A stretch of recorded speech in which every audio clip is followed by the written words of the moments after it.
49 అంటే సంతానం, 49 అంటే సంతోషం. 49 ఆంధ్రప్రదేశ్, తెలంగాణ.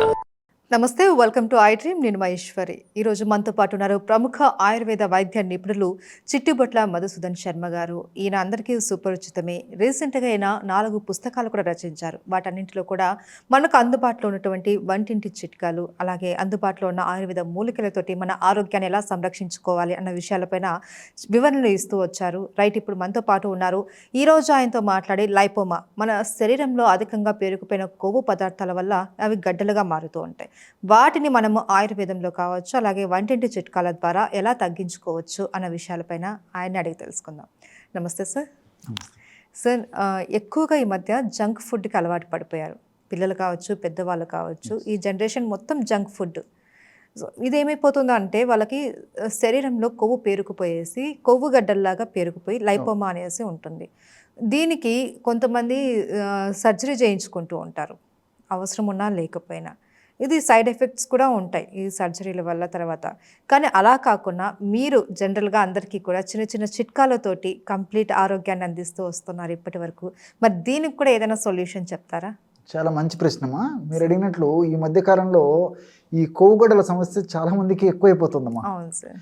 కాబట్టి నేను ఈ నేపథ్యంలోనే కొన్ని వీడియోస్ కూడా ప్రేక్షకులకు ఉపయోగపడుతుందని చెప్పేసి చెప్పడం జరిగిందమ్మా.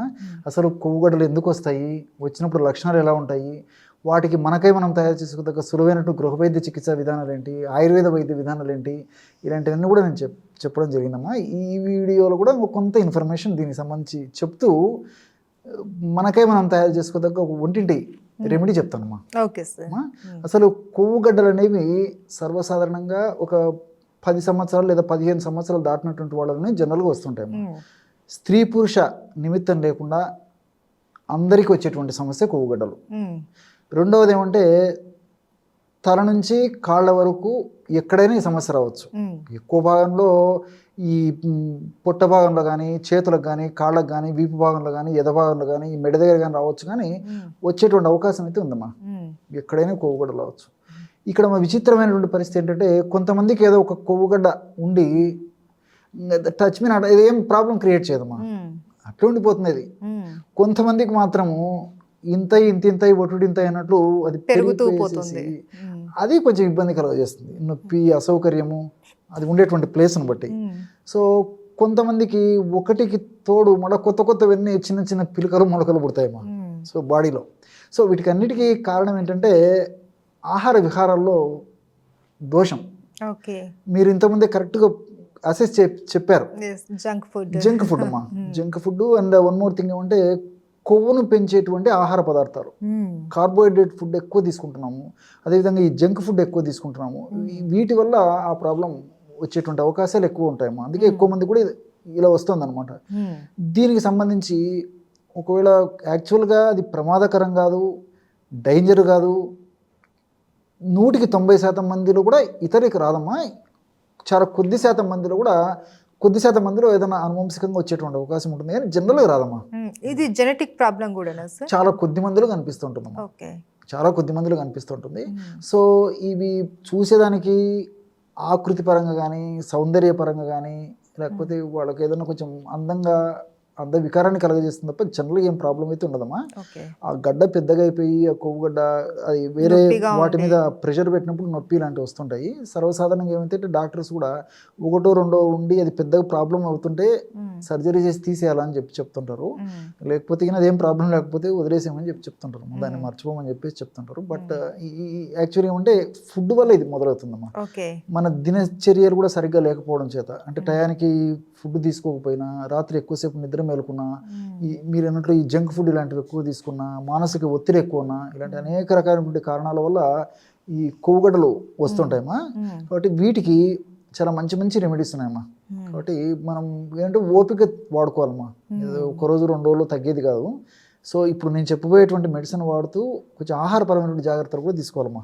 ముందు మెడిసిన్ చెప్పేసి ఆహార పరంగా కూడా జాగ్రత్తలు, మీకు డౌట్ వచ్చి ఉంటుంది ఆహారం పరంగా ఎలాంటి జాగ్రత్తలు తీసుకోవాలని, అది కూడా చెప్తాను.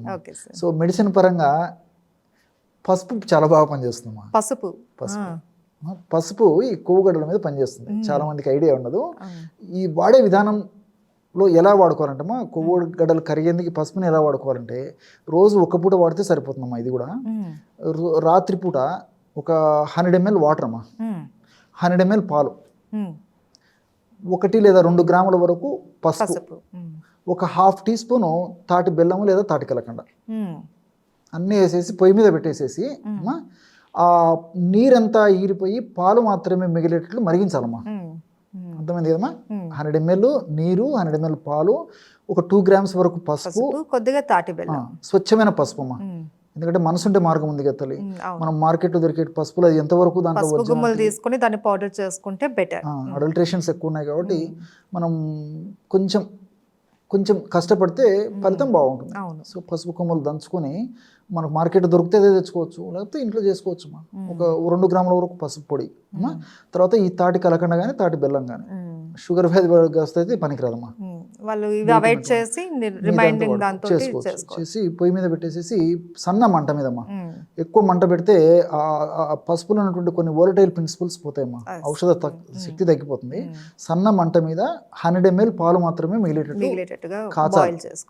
తర్వాత దించేసేసి ఆ యొక్క పదార్థాన్ని అంటే ఆ పాలని, ఆ క్షీరాన్ని హరిద్రా క్షీరం అంటారమ్మా. హరిద్ర అంటే పసుపు సంస్కృతంలో, పసుపు కలిపినటువంటి క్షీరం కాబట్టి హరిద్రా క్షీరం అనేటువంటి, క్షీరం అంటే పాలు. సో హరిద్రా క్షీరం అది రాత్రిపూట రోజు ఒకసారి తీసుకోవాలమ్మా. ఇది దీర్ఘకాలం పాటు వాడుకోవాలమ్మా. సో దీనివల్ల వచ్చినటువంటి అడ్వాంటేజ్ ఏంటంటే ఉన్న గడ్డలు పెరగకుండా ఉంటాయి, అండ్ పసుపు యాంటీ బ్యాక్టీరియల్ పనిచేస్తుంది. తర్వాత కొత్త గడ్డలు రాకుండా ఉంటాయి, ఉన్న గడ్డలు పెరగకుండా ఉంటాయి ఏమా. చిన్న చిన్నవి ఇనిషియల్గా వచ్చినవి అయితే కరిగిపోతాయి.